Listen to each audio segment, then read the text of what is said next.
the teachers' unions are by far the most powerful force in American education. They shape the schools from the bottom up through collective bargaining, and they shape the schools from the top down through the political process, where they exercise their power mainly to block. The fact is that as long as the unions remain powerful, we will never have effective schools in this country. And so the only solution is to drastically reduce union power. So is there any hope? Well, there are a lot of people out there who think the answer is yes. And the reason is that they're believers in what I call reform unionism. And what these people believe, and there are lots of them, they think that with enlightenment and enough pressure, the unions can be brought on board. And the problem with it is, it's completely unfounded. Right? If you understand the nature of union organization and union interests and how union leaders' incentives are structured, they will not do this. What I've tried to do in this book is not say things are going to be great in the future. What I'm trying to do is to write a book that allows people to understand the teachers' unions through a ton of facts and through an analysis that explains why the facts are the way they are and what we can expect of the unions and of this education system in the future. Starting in the 1960s, because beginning with Wisconsin in 1959, states started changing their collective bargaining laws for public sector workers. And as they did, those workers started to get organized because those laws were designed to promote unionization and collective bargaining, and they did, successfully. So between 1960 and 1980,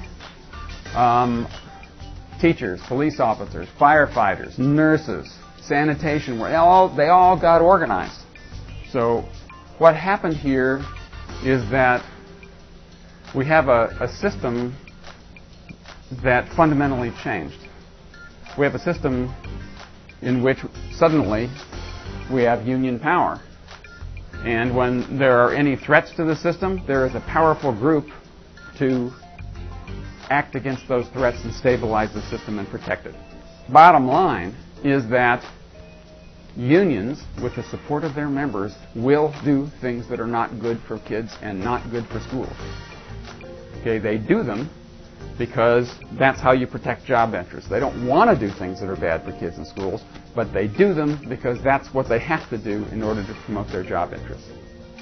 That doesn't mean that people like us should say, oh, that's okay, that's cool. It's not cool. If you stand up for kids, then you have to oppose this. In the public sector, in education, and actually, with other occupations as well. The people on the management team are elected officials.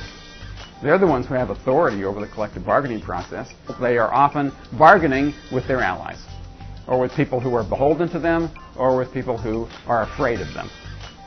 So collective bargaining, the whole process is biased in favor of union interests. It's documented, and so the end result is they get school boards that are sympathetic to them, on average.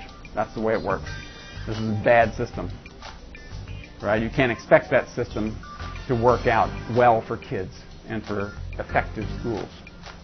That is the theme, really. Schools get organized by the adults on the basis of interests and concerns that don't have anything to do with kids. So why would you expect schools to be effectively organized? You wouldn't. That's the problem. No one in their right mind would design schools to look the way that they look today. When a job comes up, a senior teacher gets to take that job, even if that teacher is a terrible fit for the school, even if the principal doesn't want that teacher, even if that teacher is lousy in the classroom. What kind of a system is that? The sum of all this is, over the last quarter century, at the local level, we have union power creating ineffective organization for the schools and undermining their capacity to perform. And what we have at higher levels in politics is the politics of blocking, where the unions stand in the way of reform and undermine whatever reforms do pass.